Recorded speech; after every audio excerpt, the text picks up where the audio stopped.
सुप्रभात। भोग शेष, भोग शेष।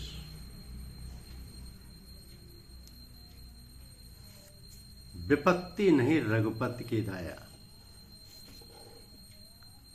इसके मायने हैं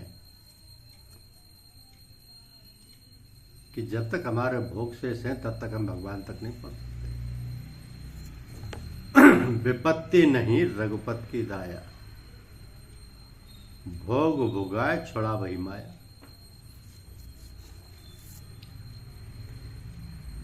क्योंकि वहां जाने का रास्ता बहुत सकरा है। वहां अपने साथ ज्यादा माल असभाव ले जाना संभव नहीं है। वहां केवल भगवान का ख्याल करके ही जा सकते हैं।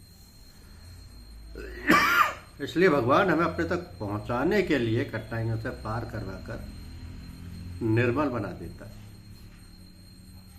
इससे स्पष्ट है कि हमारे ऊपर आई कठिनाइयां विपत्ति नहीं,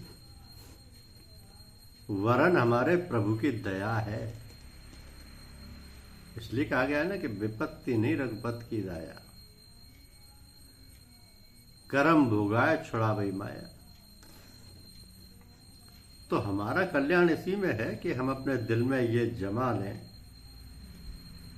कि हर काम हमारे कल्याण के लिए हो रहा है। भगवान के ऊपर हमारा इतना बड़ा विश्वास हो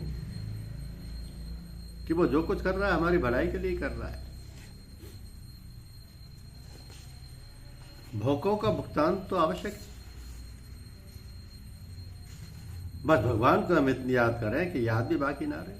मतलब यह कि जब हम भगवान की याद करना चाहते हैं तब याद करने की स्थिति, पहली स्थिति तो यह कि याद करें, और दूसरी स्थिति यह कि याद करते करते याद में इतने तल्लीन हो जाए कि ख्याल ही ना रहे कि हम याद करते हैं। क्योंकि मन का यह स्वभाव है कि जिसको याद करता है उसमें तदाकार हो जाता है।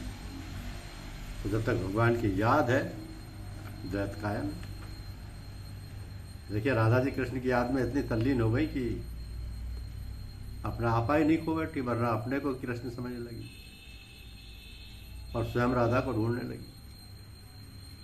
जब याद की यह स्थिति हो जाए तब मुक्ति निश्चित ही है।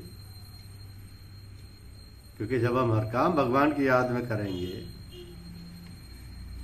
तब मृत्यु के समय भी भगवान याद रहेंगे। ये सिद्धांत है कि मृत्यु के अंतिम क्षणों में व्यक्ति की जैसी स्थिति होती है वैसी गति होती है। अंतवती सब गति। इसलिए हमारा प्रयास ये होना चाहिए कि हम भगवान की याद में रहें और उस याद को निरंतर बढ़ाते बढ़ाते तदाकार की स्थिति तक पहुंचा दें। धन्यवाद।